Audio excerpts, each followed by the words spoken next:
Hello and good evening. I'm Melisa Idris. And I'm Sharaad Kuttan. Welcome to Consider This. This is the show where we want you to consider and then reconsider what you know of the news of the day.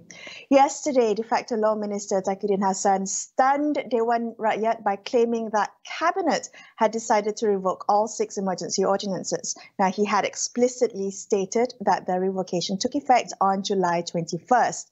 Many have questioned if the ordinances have in fact been revoked, given the lack of a published gazette and the legitimacy of enforcement under emergency powers. But it seems that uncertainty is set to continue a little longer after Taqiyuddin Hassan refused to clarify the matter to Dewan Rakyat this morning, saying he would only do so after the emergency expires on August the 2nd. And joining us on the line now to help shed a little clarity on the proper process of revoking emergency ordinances and the implications of not following due process. We have joining us now lawyer Sin Yew. Sin Yew, thank you so much for joining us today. And I'm just wondering, point blank, should we consider the 6 emergency ordinances legitimately annulled? No, it has not been revoked. It has not been annulled. And it has not been revoked because the act of revoking, there are certain legal rules and procedures to follow. That has not been followed. What is commonly done is that you have to first table the emergency ordinances before the Yang di-Pertuan Agong, the revocation of the ordinances to the Yang di-Pertuan Agong, because under the law, it is only the Yang di-Pertuan Agong that has the authority to revoke those ordinances, because he is the authority that made them in the first place. And after that, only after the YDPA revokes the emergency ordinances, then you would have to publish it in the Gazette, because the revocation of emergency ordinances, it's considered as a subsidiary legislation. So the law requires subsidiary legislations to be gazetted, and it will only take effect upon Gazette.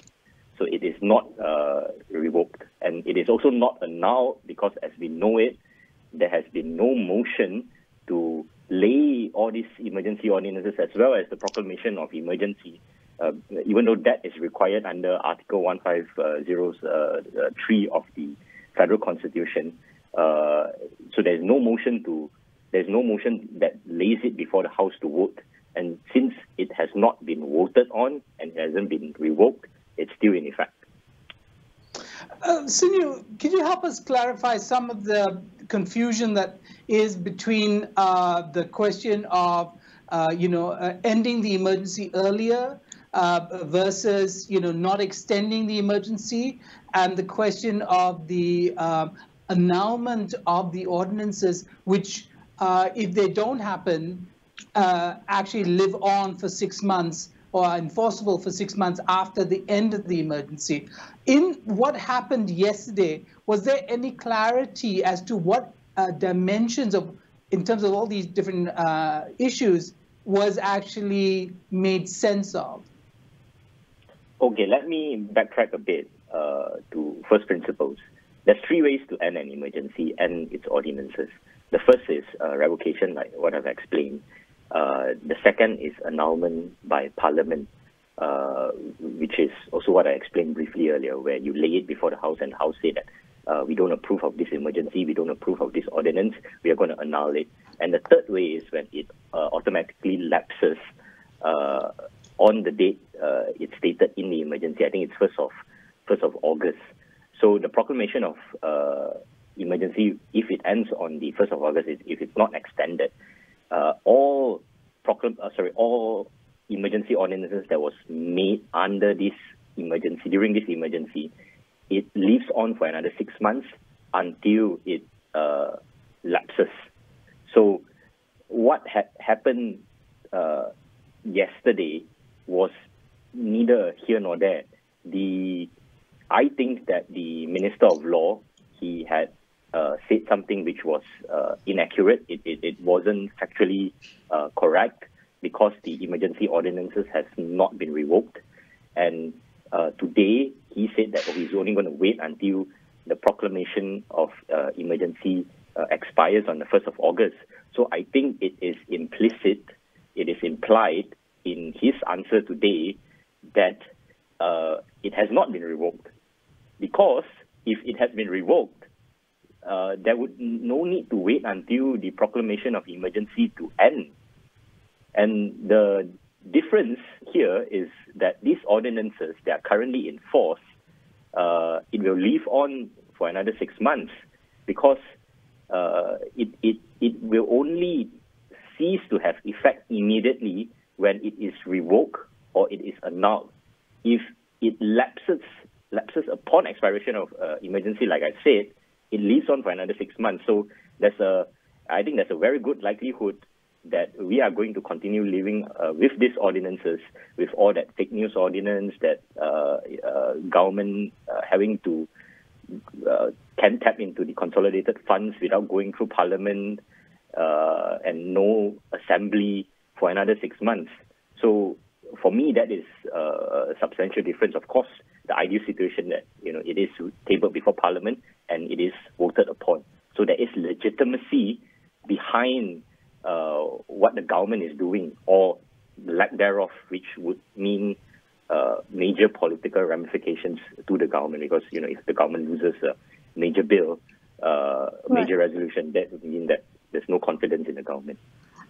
Sin Yew, what likelihood of this missing gazette to be published before Monday, 2nd of August, before the emergency expires? I'm just wondering whether all this uncertainty can be resolved with the publishing of the missing gazette, and can that gazette be backdated to the 21st? No, you can't. Here's the thing.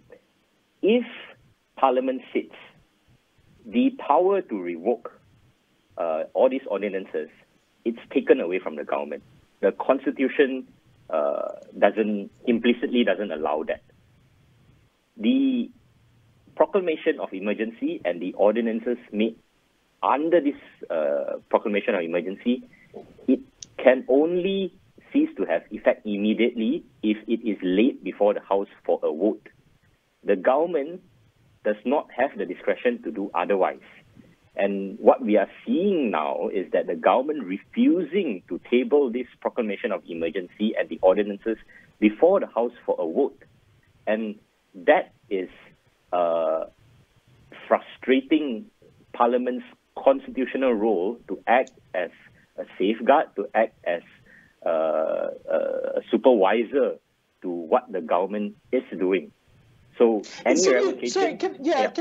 Continue. Can we accuse the law minister of essentially misleading the House in order to undercut what the criticism coming from the opposite end of the aisle, opposite side of the aisle rather, saying that they needed to vote on the specific ordinances? Can he be accused of misleading the House? And what are the consequences if he is proven to have done so? I think what he has done is, in effect, misleading the House, for lack of a better word. It's either that or he, which I find it quite unbelievable. He didn't know that it wasn't revoked. But I think that's rather unbelievable. I think that he did mislead the House. And he is not answering whether it's a simple yes or no. He refuses to answer. There's been a lot of dilly-dallying in the House today. What are the consequences? I think that's something for Parliament, the House itself, to decide. If I'm not wrong, there's been calls for him to be referred to the Parliamentary Privileges Committee. I think I got the full name right. Right. And yeah, go on. Right. So Sin Yew, come Monday, we're expecting an explanation by the de facto law minister, Kuttan Hassan. What are you going to be clearly watching out for in terms of what he presents in Dewan Rakyat, particularly any red flags that you are concerned about? Well, here's the thing. With this government, there hasn't been any certainty other than uncertainty itself. So what we might see, and what I am most worried of by Monday, is that the government says that, okay, we are going to extend the emergency and we're going to advise the Yang di-Pertuan Agong to do so. And if that is the case, then whatever that the government has been trying to avoid for the past 5 days, putting the proclamation of emergency to a vote, putting the emergency ordinances to a vote, all that becomes even more glaring, and it becomes even more serious. And for me, if that was the case, that would be highly undemocratic and highly unconstitutional. And I would even go so far to say that that's fraud on Parliament. Sin Yew, can any of this be taken to court? Can we use, or can the courts be used to adjudicate on these matters and between the executive and Parliament, and as you put it, the frustrations that Parliament has faced in conducting its own role in parliamentary democracy? The general rule is that anything that happens in the House, the court cannot interfere. That's the general rule. But I think there are some limited circumstances which we are seeing right now where the court can interfere. And one of it is when the executive, through the misuse of standing orders, is frustrating what Parliament is required to do under Article 1503. And I think under that very limited circumstances, the court can interfere because it becomes a question of jurisdiction. The executive has acted beyond their constitutional jurisdiction in preventing Parliament from conducting its constitutional function and exercising its constitutional function. So I think that, yes, you can, but it's going to be tough, like any constitutional law cases. Sin Yew, I wonder if we've, you mentioned, draconian laws like the anti-fake news law, the ordinance related to that, and also the very worrying power to dip into funds without parliamentary scrutiny. But what about ordinances like the Employees Minimum Standard Housing and Accommodation Amenities Ordinance? I mean, that is something that seems particularly useful for a government in improving conditions and dealing with the pandemic. Are we in a situation where Parliament has been, and the public has been robbed of an opportunity to have a good law used for the public good? So that's the thing. You need to go back to Parliament. Let's not forget that the executive, they have no lawmaking powers. They only have lawmaking powers during an emergency when Parliament is not sitting. So even if it was for the best of intentions, it's something amazing, we're suddenly going to solve poverty in Malaysia through certain legislation, if that's even possible. We are violating first principles that only Parliament can make law, and executive is supposed to enforce those laws. And if it was so good, then what should be done is to lay it before Parliament. Let Parliament make the very same laws which the executive has made. And I think that is the right thing to do. We cannot look at the outcome and forget about the process we get there. Road to hell is often paved with good intentions. Well said, yes. Thank you so much for your insights tonight. That was lawyer Sin Yew. After this, we're going to come back and speak to a political analyst. Bridget Welsh will be joining us for her observations of day 2 of the special parliamentary sitting. Stay tuned to consider this.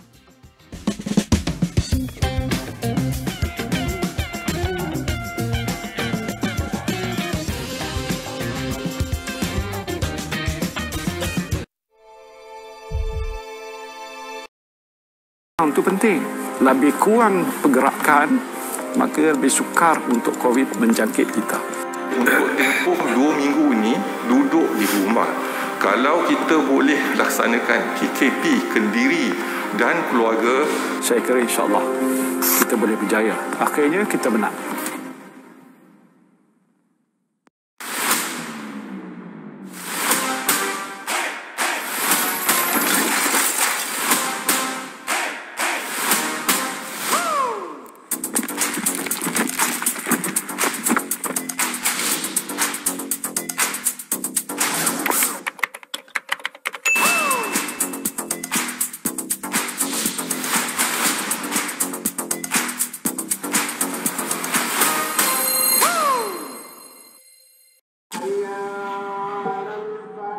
Amanah di tangan kita.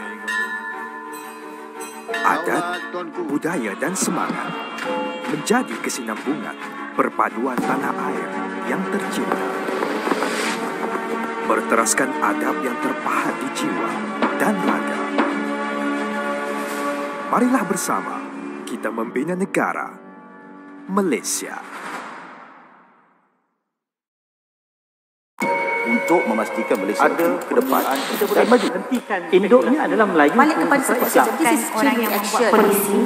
Kalau itu yang dikehendaki, fine, mungkin kita berbeza pandangan, tapi kita mempunyai kuasa yang boleh menentukan budaya di masa hadapan.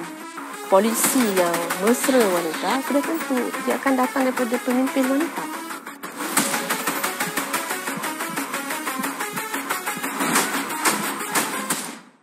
Sama Mahat Tahfiz jawabannya. Bila sentuh soal berita,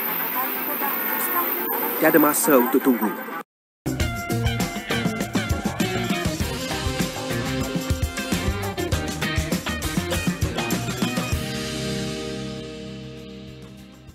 Hi, thanks so much for staying with Sharaad and I on Consider This. We're discussing what happened in Dewan Rakyat today. So yesterday, on day one, de facto Law Minister Zakidin Hassan stunned Dewan Rakyat by claiming that the cabinet had decided to revoke all 6 emergency ordinances, and his refusal to clarify matters had cast a shadow on day two. What trends can we discern from the dynamics in the House, and what implications does it have for parliamentary democracy? Dr. Bridget Welsh joins us now. She's with the Asia Research Institute at the University of Nottingham, Malaysia. Bridget, good evening. Thank you for being on the show tonight. Now, Speaker Ad Harun had repeatedly told the Dewan Rakyat this morning that the executive will only answer matters concerning the emergency on Monday, 2nd of August. And I'm just wondering, Bridget, what do you make of that? Why Monday? What's so special about Monday? Well, my projection is that by Monday, that is likely that they will have King's approval of the ordinances, and we'll see if that happens tomorrow. But Bridget, you know, without going through Parliament, have we missed out on an opportunity to, in fact, interrogate those ordinances? I know many activists, progressive activists, are very concerned about the anti-fake news law, about the ability for, you know, the executive to dip into funds, consolidated funds, without parliamentary scrutiny. But there might be actually some really good things in some of these ordinances that could potentially be helpful in the next 6 months, assuming the emergency ends on the 1st of August. And I'm thinking of the law, you know, which makes reference to housing and accommodation. What do you think has been missed in this very strategic maneuver to deny the federal opposition, you know, one of the major planks coming into this session, which is the need to vote on ordinances? Well, I think the sad thing is that the focus is not on the ordinance themselves or even the content of the ordinance. The focus is on the politics of the parliament. And in this context, you know, there is a focus on trying to assure that there isn't a vote, that debates are actually curtailed to sort of very short statements and very limited in terms of who can participate in this process. And of course, the whole parliament as a whole has gotten tremendous scrutiny from the public. And so instead of focusing on specific issues about the ordinances or even some parameters of the discussions of COVID-19, although I'd say one thing about today was that there was more discussion of those issues compared to yesterday. And I think this is going to continue tomorrow. But my sense is that the discussion of the problems of the Malaysians has been overpowered by the politicking of Parliament. And there are really important things that I think need to be stressed. There's the issue of the way the Speaker is handling himself, the issues of the kind of noise and shouting and behavior of parliamentarians. Everyone is shouting at each other, the comment and the language at certain points of time. The issues of the fact that there aren't debates and the processes aren't necessarily followed in a consistent manner. These are issues that are really putting the Parliament on trial and in some ways putting Malaysia's democracy on trial. Right. And particularly as we've seen that there have been so many eyeballs on Parliament through all the different streams, there's been a lot more interest in this special parliamentary sitting than we've seen previously. I want to come back to something you said about the conduct of the Speaker. You talked about his role, and really Ad Harun has been in the spotlight as in his role as a Speaker. And I'm just wondering about that role as an honest broker. Critics have pointed out that, standing orders have been used to subvert the parliamentary process. I'm just wondering whether you believe that he has been acting in a manner consistent with parliamentary democracy. I think that, some of the procedures he's followed, and I think in many cases he has adopted positions that have not necessarily been seen as balanced and in the standard of a speaker in a democratic system where both sides are actually given opportunity to speak fairly, where the processes and the rules are allowed to continue. So I think it's unfair to say that he hasn't adopted some practices that are consistent, but I also think that there are legitimate reasons to question some of his behavior in the way that he's carried it out. And in this context, what's the challenge is that Parliament shouldn't be about the Speaker. Parliament should be about the debate and the substance of what is being discussed. And what the focus is very much on the fact that the institution itself is actually being challenged and in some ways undermined by its management. And that is very troubling. Can I ask you, Bridget, very quickly about that substance? Just a quick follow-up. You talked about the substance of what was being discussed in Parliament, and I want to ask you about the conduct of the opposition so far. Bersatu came out to say that the opposition has failed in presenting constructive criticism or bringing up good ideas. Do you believe that? In your observation, have you seen the opposition use Parliament to their benefit? Just for a moment there, when you both were talking past each other, I thought I was listening to Parliament again. But yes, I think that I do feel for that where there is a situation where some of the language has been used and a lot of shouting is going on. And this doesn't reflect well on anyone. And a lot of the opposition is coming from the opposition side, a lot of the noise. And I think that, in some ways, many members of the House are very frustrated that they have not been able to voice out their concerns for 7 months when the Parliament has been closed. So there is frustrations, and we can see some of that in the speeches and some of the way that the behavior. But at the same juncture, the calling of names, the use of language is really not. It does Malaysians a disservice and does the Parliament as an institution a disservice. And I think some people enjoy this. They enjoy the entertainment value of that, and there is a certain degree of frightening reality TV when you watch some of that. But the fact is that this is not what should be happening in a Parliament, especially during a crisis where, there have been very important speeches that talking about the substance of Parliament. I would say, first of all, the PM speech yesterday, which talked about the National Republic Plan. The challenge, however, is that the PM has been missing in action in terms of responding to the replies and actually participated very little today, less than an hour in terms of Parliament presence. But at the same juncture, the content of some of those issues are very important. And I think, for example, we also have seen very rich discussion about health issues, and in particular, the response by the former Health Minister, Dr. Zul, raised a number of issues about data, about issues about management of hospitals, relationships to doctors. And these issues are very much in the forefront of what is happening in terms of policymaking. So I do think that there have been these substantive elements. Yeah, Bridget, I just want to reassure you that both Melissa and I are on the independent block on that. So are you asking for a different position to move? Because there's a few people who want to move from different seats to another place as well. So. Actually, that's exactly my question. So I know some really substantive debates, Masli Malik bringing up the need to help private high-end education institutions and such. But I want to come back to the politics of Parliament. Gua Musang's decision to move, and ultimately UMNO's game in this parliamentary session. We know UMNO is fractured. What do you see happening on the UMNO side?